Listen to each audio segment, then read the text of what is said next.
السلام عليكم ورحمة الله تعالى وبركاته. مشاهدينا الأعزاء، إليكم تفاصيل أخبار الآن.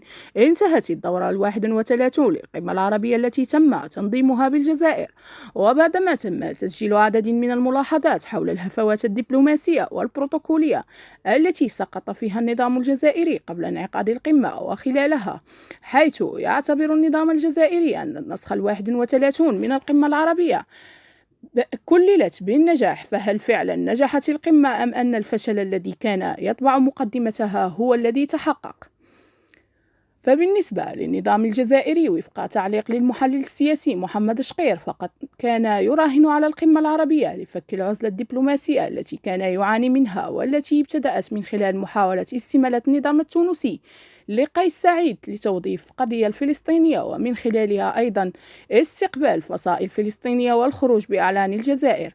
وأضاف ذات المتحدث في تصريح لجريدة هبة بريس الإلكترونية أنه بالإضافة إلى أن كانت هناك مراهنة لتنظيم القمة، وبذل النظام الجزائري جهودا كبيرة لتنظيمها.